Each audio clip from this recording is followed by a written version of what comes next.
Alors, on poursuit avec notre troisième capsule de Tam Tam. Je suis à la page 86 pour Je raisonne. Isabelle, Marie, Bruno, Antoine et Éric ont décidé d'aider chacun un élève de maternelle à nager dans la piscine. Les élèves de maternelle qui veulent apprendre à nager sont Claudia, Greg, Jean, Fanny et Léopold. Combien y a-t-il de combinaisons possibles comprenant uniquement des garçons?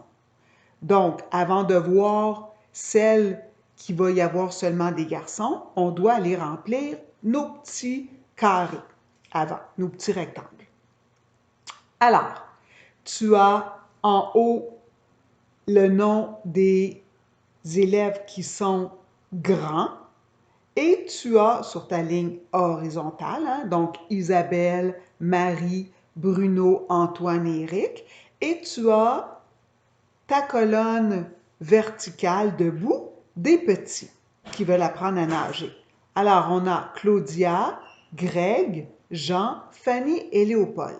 Donc, tu vas commencer avec Claudia et tu vas remplir ton tableau de combinaison avec les grands. Claudia et Isabelle, Claudia et Marie, Claudia et Bruno, Claudia et Antoine, Claudia et Éric. Donc, je viens de t'aider pour ta première rangée.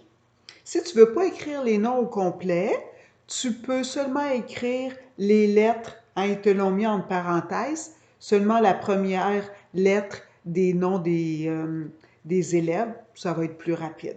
Quand tu vas avoir tout rempli tes rectangles, toutes tes combinaisons, tu vas aller entourer dans ton tableau les combinaisons où il y a seulement des garçons.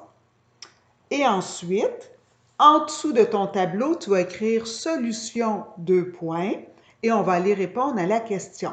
La question était combien y a-t-il de combinaisons possibles comprenant uniquement des garçons? Alors, il y a une combinaison possible, ça c'est les combinaisons que tu vas avoir encerclées par la suite, qui comprennent uniquement des garçons. Capsule logique. Si Evelyne pêche un animal ou un objet au hasard, lequel est-il le plus probable qu'elle obtienne? Donc, va voir, il y a combien de poissons. Regarde, il y a combien de crabes, combien de homards, combien de bottes. Donc, c'est sûr et certain que l'objet où il va y en avoir le plus, blablabla, de la misère à parler, donc c'est sûr que c'est cet objet-là qui aurait le plus de chances d'être pêché. C'était la dernière page ici pour les tableaux de combinaison. Maintenant, on va aller à la page 87, je t'explique une nouvelle notion. J'apprends. Les expressions équivalentes. Les expressions équivalentes sont deux ou plusieurs séries d'opérations qui correspondent au même résultat. Donc, tu as la même réponse par la suite. Par exemple, les expressions suivantes sont équivalentes car elles ont toutes 25 comme résultat. Regarde bien. Le petit garçon tient un cercle, hein? Toutes les opérations qui sont là donnent 25. 15 plus 10, 25. 20 plus 5, 25. 5 fois 5, 25. 25 plus 0, 25. 30 moins 5, 25. Donc, tu peux avoir différentes opérations. Tu peux avoir des additions, des multiplications, des soustractions et ça va donner le même résultat. Donc, tu sais que ton symbole de égal, c'est important. On peut placer le symbole égal en deux opérations équivalentes.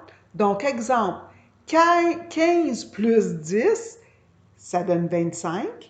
C'est égal à 20 plus 5. Si on fait la première opération avant ton signe d'égal, 15 plus 10, ça donne 25. Et après, on regarde ta deuxième opération à côté, 20 plus 5, qui donne aussi 25. Donc, ce sont deux opérations qui sont égales. En bas, je m'exerce. Relis les expressions suivantes. Donc, avant même de les relier, tu vas aller trouver chacune des réponses. Donc, à gauche, 5 fois 3. Mets-toi un petit égal et va écrire la réponse. B, 8 plus 3, même chose. Fais un égal et va écrire ta réponse. C, 156 moins 100. D, 7 fois 3 et E, 200 plus 4. Quand tu vas avoir toutes écrit tes réponses, va faire la même chose pour tes opérations à droite. 21 moins 10, écris la réponse à côté.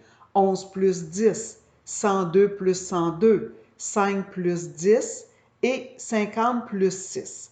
Quand tu vas avoir tes réponses de chaque côté, là, c'est facile d'aller relier les réponses qui sont pareilles. Page 87. C'est pas vrai, page 88, je viens d'expliquer la 87. Numéro 2. Complète ces expressions pour qu'elles deviennent équivalentes.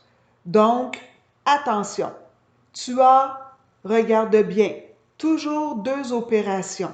Ça peut être une addition avec une soustraction, ça peut être une multiplication avec une soustraction, ça dépend, regarde bien. Regarde ce qui vient avant ton signe, ton symbole d'égal. L'opération qui va être complète, où tu vas avoir tes deux chiffres, c'est celle-là que tu vas aller écrire la réponse au-dessus, puis par la suite, l'autre où tu as une réponse à aller mettre, ça doit donner la même réponse que tu vas avoir calculée à gauche. Donc, A, 2 plus 8 est égal à 5 plus quoi? Donc, 2 plus 8, tu as tes deux nombres. 2 plus 8, ça fait 10. Écris-le au-dessus. Donc, à côté, 5 plus quoi qui va donner aussi 10? Donc, c'est sûr que ça va être 5 plus 5.